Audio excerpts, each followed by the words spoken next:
Hey everyone, Sam here, otherwise known as FPL Pricey. In today's video, I will be running through my Game Week 18 transfer plans with 4 free transfers ready to use. Welcome back everyone to another video. Now in today's video, I'll be running through my transfer plans ahead of Game Week 18. 4 free transfers ready to use, and I'm sure a few of them will come in handy. 1.4 million in the bank as well, and that will certainly be put to good use this week. A quick look back first and foremost at Game Week 17, and a reminder that if you did enjoy today's video, I'd really appreciate it if you could just hit like, and if you're new around here, do consider subscribing as well. 81 points from me in Game Week 17. Normally, I'd be absolutely delighted with that sort of score. Usually, it would be enough for a big green arrow, and I'd be coming into this video absolutely buzzing with a huge rank half in Game Week. It would have been amazing. Not so much this week. It's a red arrow on 81 points, which feels pretty brutal considering the sort of average scores that I'm seeing around the community this week. And I'm down to 278k. So it's only a small red arrow. I'm very, very close to the safety score this week, but unfortunately, a red arrow it is nevertheless, mainly down to one man in particular. That is Erling Haaland, who, despite me captaining him, did actually do damage to my rank. 32 points for me. For a lot of people, because a lot of people did triple captain him, would have scored 48 for them. So massive congratulations if you are one of those who used the triple captaincy chip on Erling Haaland this week. I don't feel too bad about it, because I also triple captained Erling Haaland earlier on in the season against Burnley for 16 points. So also got 48 out of it. So I don't hold any grudges. I don't have any regrets over it. But this week in isolation, it was a big cause as to why I didn't get a green arrow. The other guy was Morgan Rogers, who had a good fixture against Man United, but 2 excellent finishes. And I kind of underestimated his ownership going into this week. At about 20% effective ownership, that was pretty painful to my rank as well. So before the Aston Villa Man United game, I was on a pretty big green arrow and it just came tumbling back down after that. So unfortunately, a red arrow for me. My streak has gone and down to 278k. But it's not a nightmare game week. It's a small red arrow, and I haven't lost much ground on the ranks that I'm chasing. So I'm absolutely okay with that. Looking around at the rest of my starting 11, we've already talked about Erling Haaland. Thiago was a doubt, but played, although he might as well not have, considering I had Fulham's Anderson on the bench for 7 points. He was a doubt and didn't even get any shots on goal against Wolves. So that was a bit of a frustrating one. I almost wish that he did miss that one out. Into the midfield, Bruno Fernandes got injured, which is very rare for him. Looks likely to be an extended layoff for him. We'll talk about that in a moment's time, of course. Elsewhere, Semenyo was my transfer in. 10 points from him, and I will probably be selling him in a game week or two's time. It was always a short-term move, but it paid off. 10 points from him, I'm very happy with. The rest of my midfield didn't really do much. Fernandes obviously off at half-time. Saka and Foden both blanked, but had high enough ownership that I wasn't too bothered by it. And then Anderson, of course, picked up DEFCON, but nothing else. So 4 points from him. Not really a very exciting week for my midfield. Into my backline, I had O'Reilly and Timber both getting clean sheets. Timber actually had a bonus point that he lost the following day. I think there was like a clearance or a pass that went awry that lost him the bonus points after a recalculation. So I think that 1 point loss took me from what would have been a small green to a small red arrow. So maybe that's the point that would have made the difference. I don't know, but either way, we'll move on. Lacroix, very bad day at the office for Crystal Palace. Picked up DEFCONs, but conceded 4 times and a yellow card. Hopefully, that's not indicative of things to come and it's not a trend that's forming for Crystal Palace. And Kelleher finally was my star of the game week. I was really regretting that transfer actually this time last week. I thought it was a massive mistake from me to be buying him over some other keepers. And I really didn't think he was capable of keeping all that many clean sheets, even with a pretty good run of fixtures. And I'm immediately wrong. And I'm delighted to be wrong because he kept a clean sheet against Wolves and saved a penalty in the last few minutes as well. So 13 points from him. Undoubtedly my highlight of the week. Without that penalty save, I would have been looking at a pretty big red arrow. So thank you, Kelleher. Thank you, Brentford, for keeping Wolves at bay. The final thing that I should probably mention is that I had a decision going into the deadline of Anderson versus Anderson. I got that one wrong. Anderson at Fulham kept a clean sheet, also hit DEFCON, did get a yellow card, but obviously Elliot Anderson got the DEFCONs, but nothing else. So I lost 3 points on that one. Again, that would have been a green arrow for me if I reversed those two. So small things, small decisions went against me. I probably got that call wrong, but I thought it was pretty 50-50. But either way, it's a small red arrow. I'm not going to lose too much sleep over it. Let's take a look at how I'm currently set up ahead of Game Week 18. Okay, so here's my team as it currently stands ahead of the Boxing Day deadline. 4 free transfers ready to use. And that's a good thing because Bruno Fernandes, as unlikely as it is, looks like he might be a sell due to an injury. Came off at halftime after struggling on for a little while in the Aston Villa game. I will have a dedicated section for him next up. So don't worry about that. We'll be talking about him at length in a moment. Otherwise, it's a 4-4-2 for me. Kelleher in goal at home to Bournemouth. Maybe there's an argument to start Dubravka at home to Everton. Everton without a number of their key attackers, but I think I'm going to back Kelleher for that one. Into my defence, no hesitation on starting Lacroix, Timber or O'Reilly. Lacroix obviously had an off day against Leeds, but it's a nice fixture against Spurs. They're struggling at the moment, so I back him in that one. Timber's going nowhere. O'Reilly's going nowhere. Perfectly happy with both of them. Anderson, the Fulham Anderson that is, will come back into my starting 11 away at West Ham right now. I did have on paper a transfer penciled in if there were no other doubts in my 11 this week to go from Fulham's Anderson to a Everton defender. So either Keane or Tarkowski, given that they play Burnley. I think I'm probably going to leave that one for now, considering there are other issues in my 11 that need sorting first. I do have 4 free transfers, so I could probably manage to do it anyway and just use extra transfers to do so. But I always like keeping a couple back, just in case of a future crisis, which, as we saw this week, can absolutely happen at this time of year, even with players that are otherwise locked in for 90 minutes. I would like a transfer or two spare just in case. Into my midfield, Saka at home to Brighton is absolutely fine. I do wonder if there might be a rest coming for him during this Christmas fixture period. He's playing tonight against Crystal Palace in the Carabao Cup, so I'll wait and see how many minutes he gets in that before making my mind up on how reliable his minutes will be during this period. But right now, I would imagine he gets rested and he's fine for Brighton.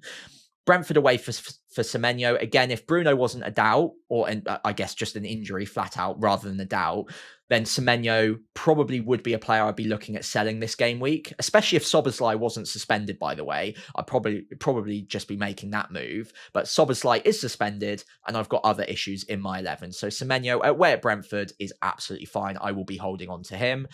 Foden and Haaland away at Nottingham Forest. Again, not a problem there. Haaland will have the armband for me, I would think. But there is an argument to maybe look at a Liverpool player if I bought one in. So that's something that I'll discuss tomorrow in my team selection video. And of course, Thiago up front against Bournemouth. It's actually a good fixture. I don't hate holding on to him whatsoever. It's just a decision as to whether or not there's a better striker out there that I would massively prefer having over him. But I think objectively, Thiago, despite a couple of bad weeks, I still have him down as a decent player to be holding on to for this fixture. Bournemouth at home, they've been very leaky. I don't hate it whatsoever. Right, so that's my starting 11 right now. I think in theory, there's one issue, and that is Fernandes. But then there's also potential opportunities, especially in the forward line, with players that I do quite want. So let's take a look at how I'd plan on getting there if I did want to use a couple of free transfers. Okay, so quickly, let's cover off the first of the free transfers, Bruno Fernandes. Unfortunately, I think it's going to be a sell. Now, I think we're going to get a press conference from Amorim on Christmas Eve. So that's tomorrow at time of recording. And I don't think that I've got any prices rising or falling that would lock me out of future moves. So I might wait until that press conference just to get confirmation on the extent of his injury, just in case, because he is normally superhuman and he does usually come back pretty quickly. But given Amorim's quotes, given all of the rumours circulating that Man United might even be looking for another midfielder to maybe tie them over for a little while, given the length of the layoff for Bruno Fernandes, I think it's pretty likely he's going to be out for a while. So he's almost certainly going to be a sell for me. I'm looking at probably 4 players as the different alternatives I could consider in the Bruno Fernandes spot. Morgan Rogers, I do really like, but I don't think I can get him right now considering the fixtures. Chelsea away, Arsenal away. Could he score in those games? Yeah, absolutely. And he does defy his XG more often than not. So given his ownership as well is rising pretty quickly, he's the most bought midfielder at time of recording. It is going to be painful going against him, especially that Chelsea game. I wouldn't be surprised if he gets something in that. And of course, Villa have already beaten Arsenal this season, so they can absolutely get a result against them at the Emirates as well. But I'm going to play the odds on this one. I'm going to leave him for now and probably come back to him in a couple of game weeks' time after those fixtures are out of the way. Rice is another player I'm considering, although I do want that Arsenal spot ready for Gabriel. I've got double Arsenal already. If I went to Rice as well as Saka in my midfield, it's double Arsenal attack, single Arsenal defence, and it would make it quite difficult to get to Gabriel without selling Timber. So I might, again, just miss out on this one. If I was looking at selling Saka, Rice would probably be my replacement. We'll talk about that later. But as a direct replacement for Bruno Fernandes alongside Saka, I'm not sure I like it quite as much. Wirtz is a player I'm also considering. Now, the data's not great. It's all right, but it's not great. He's obviously not even scored a Premier League goal so far this season, so it would be a bit of a punt. But the fixtures are there. Wolves at home, Leeds at home, Fulham away, and then after Arsenal, it's Burnley at home as well. And he has been playing better recently. So he's at least in my thinking. I think the one thing that would maybe put me off of him is that next week, if I'm mapping ahead, I'm quite likely to want Szoboszlai in my midfield as a Semenyo replacement. Now, that's not locked in, but I think if I was to lock in my moves right now today, that would be the move I make ahead of game week 19. And that would potentially give me double Liverpool midfield. I'm not sure I'm that bullish on them as a team or on Wirtz to commit to both of them.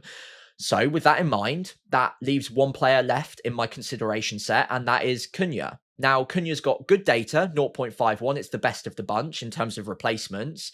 He's got good fixtures over the next 4. So Newcastle, not great, but Wolves at home, Leeds away, Burnley away. That's absolutely fantastic. He's got the best XG data of all of the lot. And without Bruno in the side, he's probably going to be on penalties as well. Now, can we guarantee that? No. And there is a chance that Sesko takes it. Maybe Mount as well would put his hand up.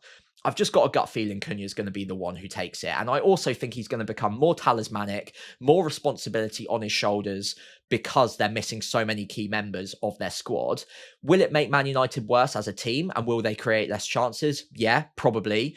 But they've got good enough fixtures that I think that Cunha's still going to do all right. And given the increase in penalty share and the increase in goal share, because let's face it, there aren't that many other players at Man United who will score, I think even despite the lack of creativity around him, he's still capable of doing well. We saw it last year at Wolves. He was by far the best player in that team, and he carried them at times. Even without the creativity around him, he still found a route to points. And I think I'm still convinced enough that despite Man United's issues, injury-wise, he will still be decent value for money at 8 million. So I think I'm 99% there that it would be Bruno Fernandes to Cunha, barring any sort of miraculous recovery from Bruno Fernandes. And I probably now will wait for the press conference just to get confirmation on that.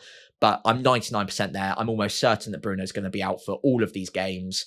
And I think it's going to be Cunha as a replacement for me. So taking a look at a few of the different combination moves I'm considering, including that Bruno Fernandes to Cunha move, I'm going to take a look at Solio. Solio, fantastic planning tool. I would highly recommend it. Baked in with market odds, live market data.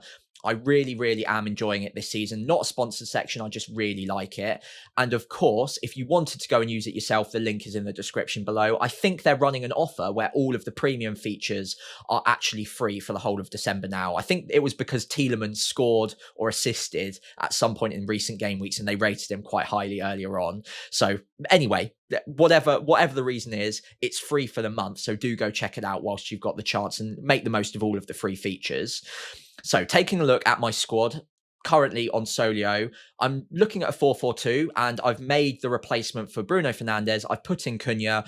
He's expected to do pretty well against Newcastle. Obviously got a little bit of a bump in the numbers due to the fact that his penalty share is probably raised significantly with Bruno Fernandes out of the side. So overall, I think even if I did nothing else, this is an all right looking team. It would give me 4 free transfers still to use next week.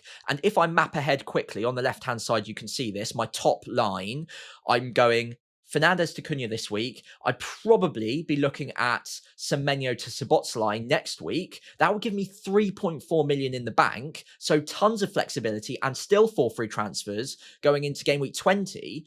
Where, again, because I've got all of that money in the bank, I'd probably look at selling Anderson to bring in Tarkowski ahead of Brentford at home. He's got a great set of fixtures coming from that point onwards.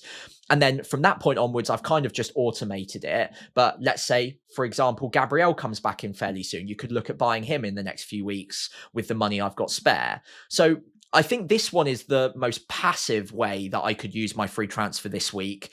And it just keeps me ticking over nicely for the next few weeks. Got free transfers ready in case of an emergency. And I do want a few spare, as well as a bit of money spare, for when we get to game week 25, 26, when we start looking at doubles and blanks for the next few game weeks after that. So maximum flexibility is my ideal situation.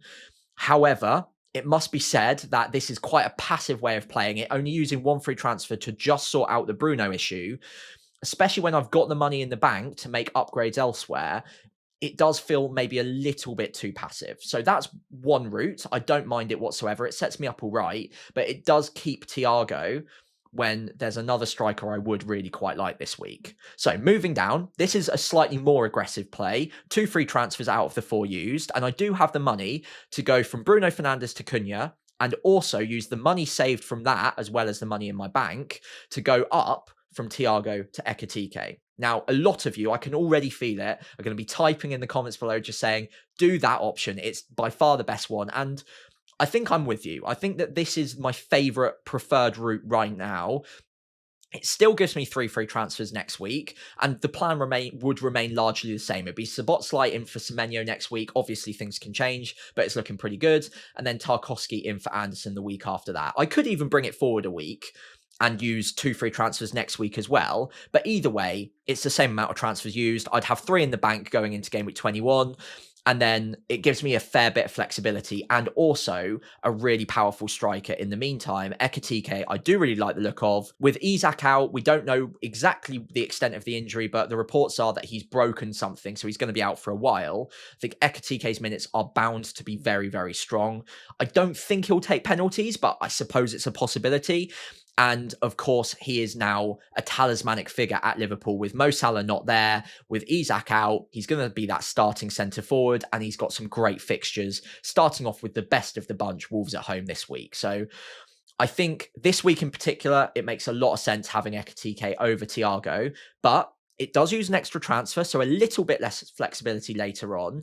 And of course, uses quite a lot of my budget. And I don't hate Thiago. I still don't think he's a bad player to be owning over the next few game weeks. He's got penalties. He's been frustrating recently, but I still back him to do all right. I don't think he's a terrible player to own. I just think Ekitike is slightly better. The question for me is he so far better that it's worth an extra free transfer and worth using all of that money in my bank and not able to use it in other ways later on down the line? So this is option number 2. Looks better this week, looks better next week, because again, Ekitike at home to Leeds. And I think, game week 22, Ekitike's got Burnley at home that week as well. So it's looking really strong in a number of the next 5 game weeks. So I do really like Ekitike. I think I'm probably going to buy him, but there's another route to him that uses an extra free transfer, but also, crucially during this Christmas period, I want lots of depth. I don't want to get burnt by rotation or injuries, suspensions. I want to make sure that my team is robust enough to survive all of those different mitigating factors throughout this really busy fixture period of 4 game weeks in 14 days. So game week 18 through to game week 21, I want as much depth as I can. And with that in mind, I am considering, and I don't think this is my preferred route right now, but I am considering it,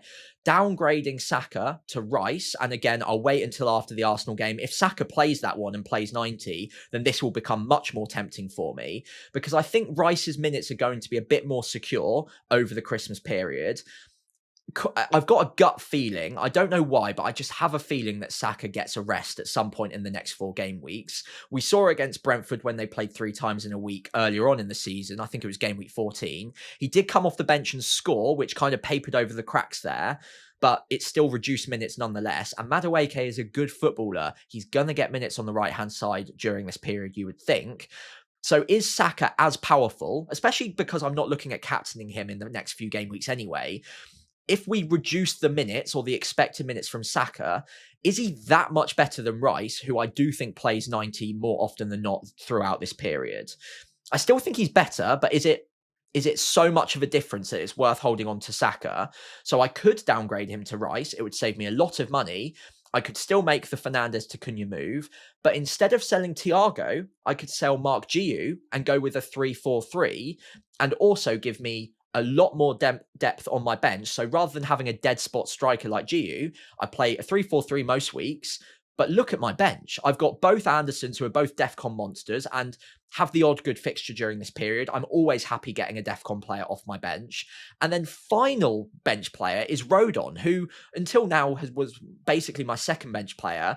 And he's not that bad either. I mean, Leeds are doing all right now. Their defensive data at home is not too bad whatsoever. Don't mind having Rodon as a last resort either. So even in a time of crisis where several of these players miss out, I'm still pretty well covered on my bench. So it's loads and loads of depth. Not sure why Kelleher's benched there. It should be Kelleher starting. Not sure. Yeah, it's been the same either way. I guess they're both 3.3. But anyway, Kelleher will be my starting keeper this week. But this gives me a lot of depth. It gives me Ekitike. It gives me Cunha. And I still have Arsenal coverage in my midfield and possibly more security on the expected minutes. Now, the model obviously really likes Saka. He's got penalty share. And of course, his underlying data is fantastic. And it's not predicting a benching. So as far as the model's concerned, this is a bad move. And it's obviously 3 free transfers, less flexibility down the line. So it's fairly against it compared to the first two options. But next week, I've still got the money to do Semenyo down to Szoboszlai and then afford other things in future. Obviously, Szoboszlai is cheaper. So I can still make the planned move for next week.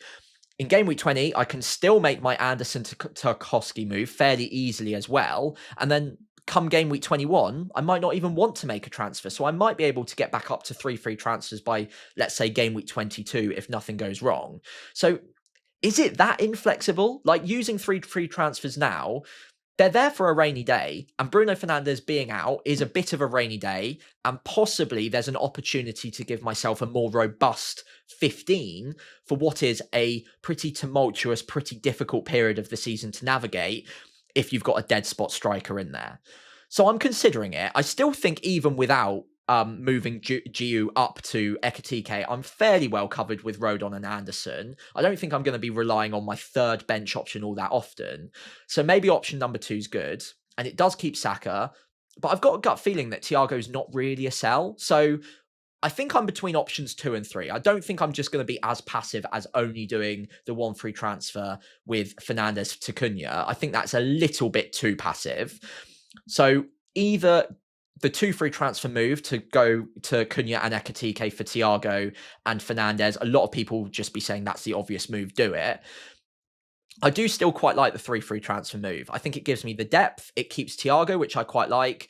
And the sacrifice here is Saka. But if I have conviction in my instinct that he is going to get rotated or benched during this period, I don't know how much I'm losing from it. Anyway, it will be between options 2 and 3 right now. Let's wait and see, obviously, how Arsenal do tonight in the Carabao Cup. We could get injuries to players in my team, like Saka, like Timber, maybe even Lacroix as well at Crystal Palace. I've kind of forgotten about that. It could be any of them, so I won't be making moves just yet. But right now, I think I'm slightly swinging towards the 2 free transfer move. Things will change. And of course, I'll be making my team selection tomorrow after the Arsenal game. So hopefully a little bit more information and we can lock in my side ahead of Christmas Day. Either way, hopefully you've enjoyed today's video and hopefully you haven't minded this little rambly section at the end. Hopefully it's been helpful and relatable to you in some way. If you did enjoy the video, I'd really appreciate it if you could leave a like, hit subscribe to the channel as well, and I'll see you tomorrow as we run through my team selection ahead of Game Week 18.